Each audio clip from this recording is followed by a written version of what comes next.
അഷ്റഫുൽ ഖൽഖ് സല്ലല്ലാഹു അലൈഹി വസല്ലമ തങ്ങൾക്ക് ഇബ്രാഹിം, ഖാസിം, അബ്ദുള്ള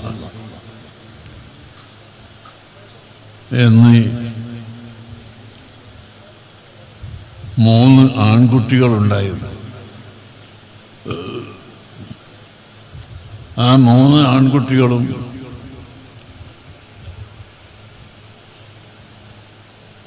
പ്രായപൂർത്തിയുടെ മുമ്പ് മരണപ്പെട്ടു പോയി.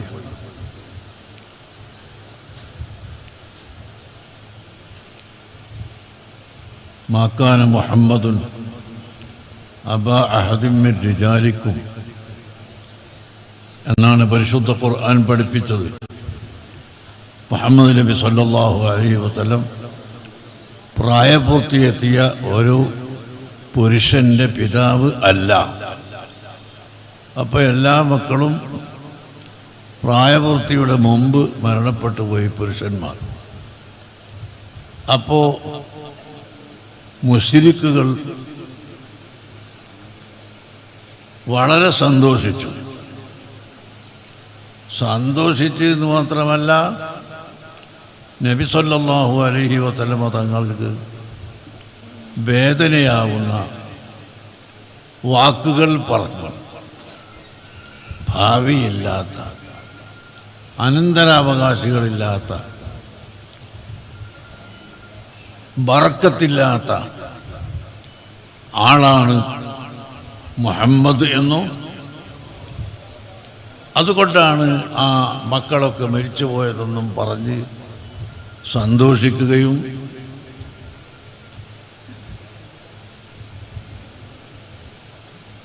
പ്രചരിപ്പിക്കുകയും ചെയ്തു. ആ സമയത്ത് നബി സല്ലല്ലാഹു അലൈഹി വസല്ലമ തങ്ങൾക്ക് വലിയ ദുഃഖമായി. സ്വാഭാവികമായും അങ്ങനെയാണല്ലോ. തഅസിയത്ത് എന്ന് ഇല്ലേ നമ്മുടെ നാട്ടിൽ മരിച്ചാൽ 3 ദിവസത്തിൻ്റെ ഉള്ളിൽ വീട്ടുകാരെ സമാധാനിപ്പിക്കൽ, അന്ന് കഴിഞ്ഞിട്ടില്ലെങ്കിൽ ഇന്ന് കഴിയൽ. ബഹുമാനപ്പെട്ട സെയ്ദ് കുമ്പൂലാറ്റക്കോയ തങ്ങളുടെ ഉമ്മ വഫാത്തായ ദിവസം ഞാൻ ഇന്ത്യയിലില്ല. പിന്നെ കുറേ ദിവസം കഴിഞ്ഞിട്ടാണ് വന്നിട്ട് പിന്നെ ഇങ്ങോട്ട് വരാൻ സാധിച്ചില്ല. അപ്പോൾ അതുകൊണ്ട് ഇന്ന് ഞാൻ പോയി അവിടെ സിയാറത്ത് ചെയ്ത് യാസീൻ ഓതിയതായിരുന്നു. അങ്ങനെ കുടുംബങ്ങളെ സന്തോഷിപ്പിക്കുക, അവരുമായി ബന്ധപ്പെടുക, അതാണ് മനുഷ്യത്വം. എന്നാൽ ആ മനുഷ്യത്വത്തിനെതിരായി മക്ക മുശ്രിക്കുകൾ പരിഹാസം തുടങ്ങുകയും കുഞ്ഞുസക്കാവേ ഞാൻ അവിടെ ഇരിക്കട്ടെ.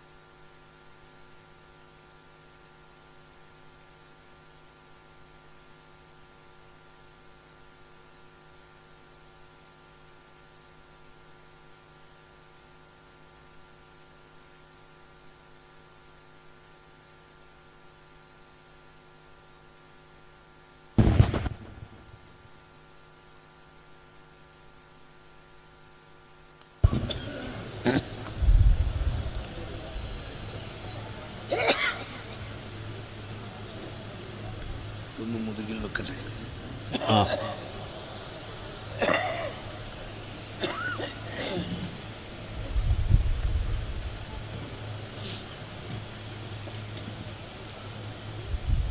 രണ്ട് 3 ദിവസമായിട്ട് കുറച്ച് കൂടുതൽ യാത്രയായിരുന്നു. അതുകൊണ്ടാണ് ക്ഷീണം വന്നത്. ഏതായാലും നബി സല്ലല്ലാഹു അലൈഹി വസല്ലം തങ്ങളെ വേദനിപ്പിച്ചപ്പോൾ ആ വേദന തീർത്തു കൊടുക്കുകയും നബി തങ്ങളെ ദുഃഖം അവസാനിപ്പിക്കുകയും ചെയ്യണം. അതാണ് അള്ളാഹുവിൻ്റെ ഇറാദത്ത്.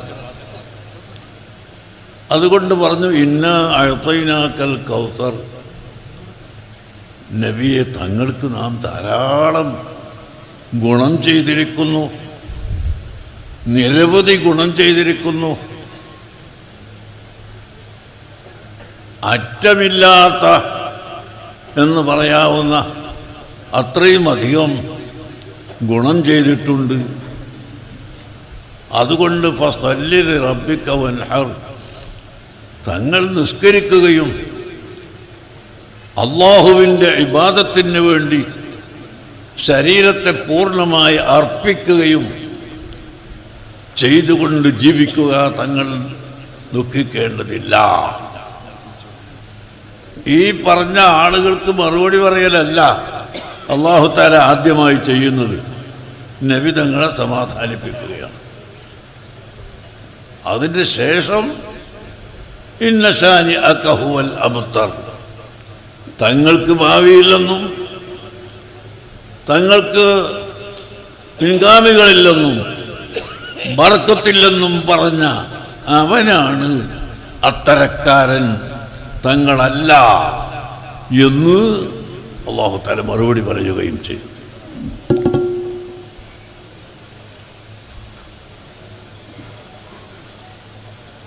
താജുൽ ഉലമയുടെ ഉറൂസുമായിട്ട് ഞാനീ പറയുന്ന ഇതിനെന്താ ബന്ധം എന്നിങ്ങനെ ആലോചിക്കുന്നുണ്ടാകും നിങ്ങൾ. ഉറൂസിൽ എല്ലാവരും പറഞ്ഞത് തന്നെ പറയുന്നതിനേക്കാൾ നല്ലത് പുതിയത് പറഞ്ഞ് കേൾക്കലാണല്ലോ. അപ്പോ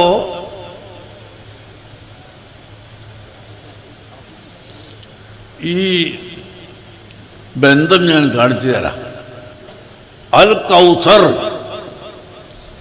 അങ്ങക്ക് ധാരാളം ഗുണം ചെയ്തിരിക്കുന്നു എന്ന് പറഞ്ഞതിൽ പെട്ടതാണ് ബഖാഉ അഹ്ലി ബൈത്തി റസൂലില്ലാഹ് സ്വല്ലല്ലാഹു അലൈഹി വസല്ലം. ഇമാം ഫഖ്റുദ്ദീനുർ റാസി റഹിമഹുല്ലാ പറയുന്നു, സയ്യിദന്മാർ, തങ്ങന്മാർ, അഹ്ലു ബൈത്ത്, നമ്മൾ മലയാളത്തിൽ തങ്ങന്മാരെന്ന് പറയും, അഹ്ലു ബൈത്ത്, അവർ ഖിയാമത്ത് നാൾ വരെ ഇവിടെ ഉണ്ടാകും എന്നത് നബി തങ്ങൾക്ക് അല്ലാഹു ചെയ്ത അൽ കൗസർ, വലിയ ഗുണം എന്നതിൽ പെട്ടതാണ്. ഇപ്പൊ ബന്ധമായി ഞങ്ങളെ, ഇപ്പൊ ബന്ധം വന്നില്ലേ?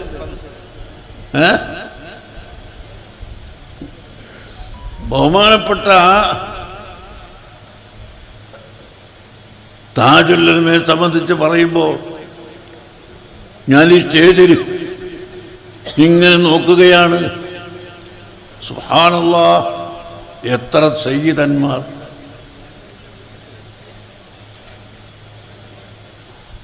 ഈ കേരളത്തിൽ എത്ര സയ്യിദന്മാർ!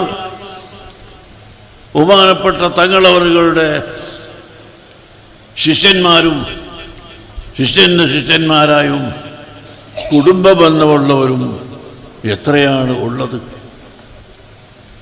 അങ്ങനെ അഹ്ലു ബൈത്ത് എന്ന് പറയുന്ന ആ മഹത്തായ സ്ഥാനം സയ്യിദുനാ റസൂലുള്ളാഹി സ്വല്ലല്ലാഹു അലൈഹി വസല്ലം തങ്ങൾക്ക് അല്ലാഹു തആല കൊടുത്തു. അവിടുത്തെ കുടുംബങ്ങൾ ഖിയാമത്ത് നാൾ വരെ ഉണ്ടാകും.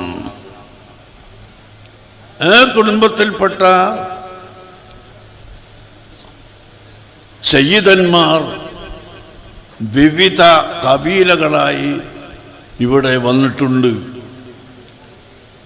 സയ്യിദ് അബ്ദുറഹ്മാൻ അൽ ബുഖാരി എന്ന് പറയുമ്പോൾ അവിടുത്തെ കുടുംബം ചെന്നു ചേരുന്നത് വളപട്ടണത്ത് അന്ത്യവിശ്രമം കൊള്ളുന്ന സയ്യിദ് ജലാലുദ്ദീൻ ബുഖാരി തങ്ങളിലേക്കാണ്. അവരിവിടെ വന്നിട്ട് കേരളത്തിൽ വന്നിട്ട് 800ഓളം വർഷമായി. 800 വർഷം, 700ൻ്റെയും 800ൻ്റെയും ഇടയിലുള്ള വർഷമാണ് ബഹുമാനപ്പെട്ട സയ്യിദ് ജലാലുദ്ദീൻ ബുഖാരി തങ്ങൾ വന്നിട്ടുള്ളത്. അതിനുശേഷം ആ കുടുംബത്തിൽ ധാരാളം സയ്യിദന്മാർ വന്നു. അതുപോലെ മമ്പുറത്തെ തങ്ങൾ സയ്യിദ് ബാലവി കബീലയിൽപ്പെട്ടവരാണ്, കുത്തുബുദ്ധമാൻ. അതുപോലെ യമനിലുള്ള സയ്യിദന്മാരിൽ ഒരു വലിയ കബീലയാണ് ബൽഫഖീഹ്. ബാഫഖീഹ് എന്ന് നമ്മൾ പറയും, അവർ ചിലപ്പോൾ ബൽഫഖീഹ് എന്ന് പറയും. ബാഫഖീഹ് എന്ന് പറഞ്ഞാലും ബൽഫഖീഹ് എന്ന് പറഞ്ഞാലും ബഹുമാനപ്പെട്ടവർ ആ കബീലയിൽപ്പെട്ട ആളുകൾ. എൻ്റെ വലഭാഗത്ത് ബഹുമാനപ്പെട്ട സയ്യിദ് അലി ബാഫഖി തങ്ങളിരിക്കുന്നു.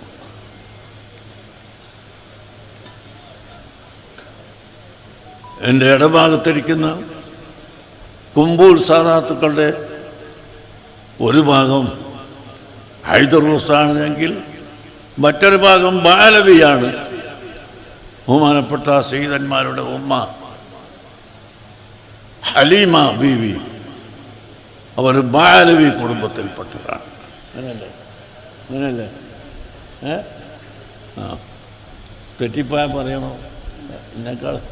നിങ്ങൾക്കല്ലേ അറിയാം. ആ, ഉപ്പ ഹൈദറൂസ് കുടുംബത്തിൽപ്പെട്ടത്. അതൊക്കെ വലിയ വലിയ വലിയ ആൾ വരുമ്പോൾ അവരെ മക്കൾ പിന്നെ ഇങ്ങനെ ആ പേരിൽ പ്രസിദ്ധപ്പെടുന്നതാണ് കബീലകൾ. ഏതായാലും ആ കബീലയെയും പരമ്പരയും ഖിയാമത്ത് നാൾ വരെ ഇവിടെ ഉണ്ടാകും. ഇത് ഞാനിങ്ങനെ ഊന്നി പറയുന്നത് ബിദ്അത്തിന്റെ കക്ഷികൾ ഇതിനെ ശക്തിയായി എതിർത്തിട്ട് അങ്ങനെ തങ്ങന്മാരെന്ന് പറഞ്ഞിട്ടൊന്നുമില്ല, സയ്യിദന്മാരില്ല, അഹ്ലു ബൈത്ത് മുറിഞ്ഞു പോകും എന്നൊക്കെ പറഞ്ഞു നോക്കിയാലും പണ്ട് കാലത്ത് 10-30 കൊല്ലം മുമ്പ്, ഒരു 40 കൊല്ലം മുമ്പാണ് വലിയ ജോറായിട്ട് ഇവർ നോട്ടീസുമായിട്ടൊക്കെ വന്ന്. പക്ഷെ പമ്പ കടന്നുപോയി. ഒരൊറ്റ മനുഷ്യരും അത് സ്വീകരിച്ചില്ല. അങ്ങനെ അഹ്ലു ബൈത്തിനെ തള്ളി പറയാൻ, അഹ്ലു ബൈത്ത് ഇല്ല എന്ന് പറയാൻ ഈ ബിദ്അത്തുകാർ ശ്രമിച്ചുകൊണ്ടിരിക്കുകയാണ്. അഹ്ലു ബൈത്ത് ഉണ്ട്, ഖിയാമത്ത് നാൾ വരെ അവരിവിടെ ഉണ്ടാകും എന്ന് അഹ്ലുസുന്നത്തി വൽ ജമാഅത്തിൻ്റെ ഉലമാക്കൾ മുഴുവനും പറയുന്നു. അവർ വഫാത്തായി കഴിഞ്ഞാൽ ഒരടയാളം ഉണ്ടാക്കുന്നത് സുന്നത്താണ്. അതും മസലൊന്ന് പഠിച്ചു വെക്കുന്നത് നല്ലതാണ്. മുസ്ലിയാക്കന്മാർ തന്നെ ഖബറിൻ്റെ മുകളിലുള്ള കുബ്ബ പൊളിച്ചു കളയണം എന്ന് പറയുന്നവരുണ്ട്. വയുഹ്ദമു അൽ ഖിബാബു, കുബ്ബകൾ പൊളിച്ചു കളയണം എന്ന് കാണുന്ന ഇബാറത്ത്, അത് ഏത് കുബ്ബയാണ് എന്ന് ചിന്തിക്കാതെ കുബ്ബ പൊളിക്കൽ ആവശ്യമാണെന്ന് പറയുന്ന ആളുകളുണ്ട്.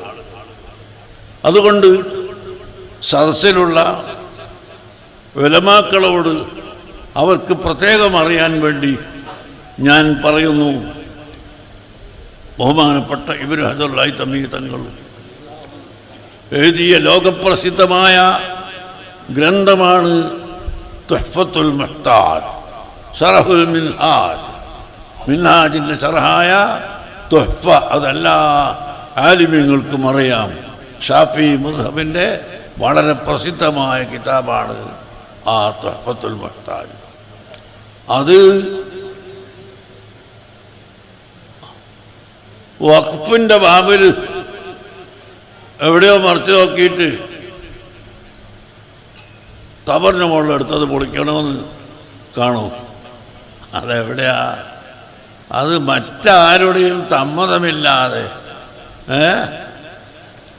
വഖഫ് ഒരാൾക്ക് വേണ്ടി വഖഫ് ചെയ്തത്, അല്ലെ മുസ്ലിമീങ്ങൾക്ക് പൊതുവായിട്ട് വഖഫ് ചെയ്തത്, അവിടെ ഒരാൾ കൈവശപ്പെടുത്തി കയ്യേറ്റം നടത്തി സ്വന്തമായി പ്രവർത്തിക്കുകയാണെങ്കിൽ അത് പൊളിക്കണമെന്ന് ചില ഉലമാക്കൾ പറഞ്ഞിട്ടുണ്ട്.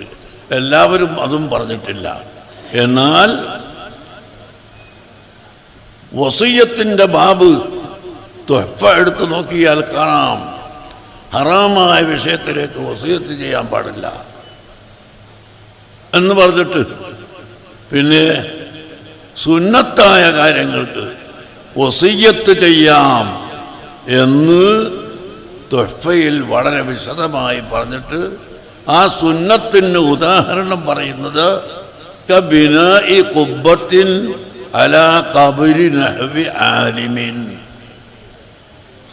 ആലിമിൻ്റെയോ അല്ലെങ്കിൽ സയ്യിദന്മാരുടെയോ ആളുകളുടെ ഇടയിൽ അറിയപ്പെട്ട മഹാന്മാരുടെയോ ഖബറിൻ്റെ മുകളിൽ കുബ്ബ എടുക്കൽ സുന്നത്താകുന്നു.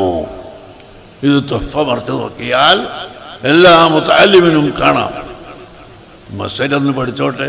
ഇനി ആരെങ്കിലും വന്നിട്ട് എന്തിനാ കുബ്ബ കെട്ടിയത് മറ്റേത് മറിച്ചത് ചോദിക്കുന്നതിനാ ഞാൻ പറയുന്നത്. കുബ്ബ കെട്ടൽ സുന്നത്താണ്. എവിടെ ലോകത്തുള്ള എവിടെയാ കുബ്ബ ഇല്ലാത്തത്? അക്ബറുൽ ഖുബാബി ഫിൽ ആലം ആയിരുന്നു ബഹുമാനപ്പെട്ട ഇമാം ഷാഫി റളിയല്ലാഹു അൻഹുവിൻ്റെ ഖുബ്ബ. മിസ്റിൽ പോയാൽ ഷാഫി ഇമാമിൻ്റെ ഖബറിൻ്റെ മുകളിൽ ഖുബ്ബയുണ്ട്.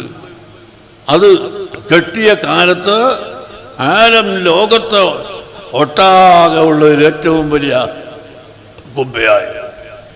റസൂലുള്ളാഹി സ്വല്ലല്ലാഹു അലൈഹി വസല്ലമ തങ്ങളുടെ ഖബറു ശരീഫിൻ്റെ മുകളിലുള്ള ഖുബ്ബ കഴിച്ചിട്ട് അതിനേക്കാളൊക്കെ വലുതാണ്. അത് കഴിച്ചാൽ പിന്നെ ലോകത്ത് ഏറ്റവും വലിയ ഖുബ്ബയാണ് ഇമാം ഷാഫി റളിയല്ലാഹു അൻഹുവിൻ്റെ ഖുബ്ബ. ആ ഖുബ്ബയെ സംബന്ധിച്ച്, ആ ഖബറിനെ സംബന്ധിച്ച് ബഹുമാനപ്പെട്ട ഇമാം നവവി റഹ്മത്തുള്ളാഹി ശറഹുൽ മുഹദ്ദബിൻ്റെ 2ാമത്തെ പേജിൽ തന്നെ പറഞ്ഞിട്ടുണ്ട്. ഷാഫി ഇമാമിൻ്റെ ഖബറിൻ്റെ അടുക്കൽ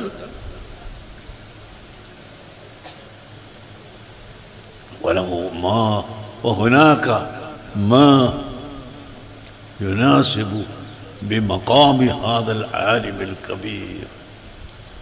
ഈ വലിയ പണ്ഡിതൻ, വലിയ മഹാനായ ആൾ അവിടുത്തെ സ്ഥാനത്തോട് യോജിച്ച നിലക്ക് അവിടുത്തെ ഖബറിൻ്റെ മുകളിൽ ഉണ്ട്. അവിടുത്തെ ഖബറ് പോയി നോക്കിയാൽ ആ മഹത്വം മനസ്സിലാക്കാൻ സാധിക്കുമെന്ന് ഷാഫി മദ്ഹബിൻ്റെ ഏറ്റവും പ്രബല പണ്ഡിതനായ ഇമാം നവവി റഹിമഹുല്ലാഹ് തങ്ങൾ പറഞ്ഞിട്ടുണ്ട്. അങ്ങനെ ഇമാം നവവിയും ഇമാം റാഫിയും ഇമാം ഗസാലി ഇമാം ഇബ്നു ഹജർ ഹൈതമി തുടങ്ങി എല്ലാ പണ്ഡിതന്മാരും, ഷാഫി മദ്ഹബിൻ്റെ പണ്ഡിതന്മാർ, ഹനഫി മദ്ഹബിൻ്റെ മുഴുവൻ പണ്ഡിതന്മാരും, അതുപോലെ മാലിക്കി ഹംബലി മദ്ഹബിലുള്ള എല്ലാ പണ്ഡിതന്മാരും ഔലിയാക്കളുടെ ഖബറിൻ്റെ മുകളിൽ, അതുപോലെ സയ്യിദന്മാരുടെ ഖബറിൻ്റെ മുകളിൽ, ആലിമീങ്ങളുടെ ഖബറിൻ്റെ മുകളിൽ കെട്ടിയുണ്ടാക്കുന്നത്, കുബ്ബയെടുക്കുന്നത് അത് സുന്നത്താണ് എന്ന് പറഞ്ഞിട്ടുണ്ട്. അതുകൊണ്ട് ബഹുമാനപ്പെട്ട താജുൽ ഉലമയുടെ മക്കാമിൽ നമ്മൾ കുബ്ബുണ്ടാക്കി. പണി തീർന്നില്ലേ? പണി തീർന്നില്ലേ? പണി തീർന്നില്ലെന്ന്. അൽഹംദുലില്ലാഹ്. ആ ചോദിക്കുന്നതിൽ ഒരുപാട് അർത്ഥമുണ്ട്, അതുകൊണ്ട് ചോദിക്കുക. അല്ലാഹു തആല കണക്കാക്കിയാൽ വരും. അതിന് പിന്നെ കുറേ എതിർപ്പുകളും കുറേ എന്തൊക്കെയോ ഉണ്ടാവും ലോകത്ത്. അത്തരക്കാരോട് പറയാനുള്ളത്, നിങ്ങൾ ദയവ് ചെയ്ത് അള്ളാഹുവിനെ ഓർക്കണം. അള്ളാഹുവിനെ സംബന്ധിച്ച് നിങ്ങൾ ചിന്തിക്കണം. നിങ്ങൾ എങ്ങനെ സയ്യിദന്മാരോടും അഹ്ലുബൈത്തിനോടും എതിർക്കാൻ നിൽക്കരുത്. നമ്മുടെ ഈമാന് അങ്ങ് നഷ്ടപ്പെട്ടു പോവും, ഫീസ് ഊരിപ്പോവും എന്ന് പ്രത്യേകമായി ഞാൻ ഓർമ്മപ്പെടുത്തുകയാണ്. അള്ളാഹുവിൻ്റെ ഔലിയാക്കളോടും അള്ളാഹുവിൻ്റെ ആരിഫ്യങ്ങളോടും കളിച്ചാൽ നമ്മുടെ ഫീസ് ഊരിപ്പോവും. താജുൽ ഉലമ അഹ്ലുബൈത്ത് മാത്രമല്ല, വലിയ ആലിമല്ലേ, വലിയ ആലിമല്ലേ താജുൽ ഉലമൻ്റെ മരണം വരെ ദർസ് എന്ന് പറഞ്ഞാൽ ഒരു ചോട്ടാ ദർസ് മുത്തവരി ഓതിക്കൊടുക്കുന്ന ദർസല്ല. ഞാൻ നേരത്തെ പറഞ്ഞ ആ തുഹ്ഫ അടക്കം ഉള്ള വലിയ കിതാബുകൾ ഓതിക്കൊടുക്കുന്ന വലിയ ദർസാണ്. അങ്ങനത്തെ വലിയ ആലിമാണ്, വലിയ ആബിദും ആണ്. ഇബാദത്ത് ചെയ്യുന്നത് എത്ര ഔറാദുകളുണ്ടോ, എവിടെ രാത്രി പോയി ഉറങ്ങി വന്നാലും ഉറക്കൊഴിച്ച് വന്നാലും രാവിലെ ഖുർആൻ ഓതുകയും അതുപോലെ സ്വലാത്ത് ചൊല്ലുകയും മറ്റ് ദിക്റുകൾ നടത്തുകയും ചെയ്യുന്നത് അവിടുത്തെ പതിവായിരുന്നു. അവിടുന്ന് എന്നും ഒഴിക്കാതെ ചെല്ലുന്നതാണ് ദലായിലുൽ ഖൈറാത്ത്.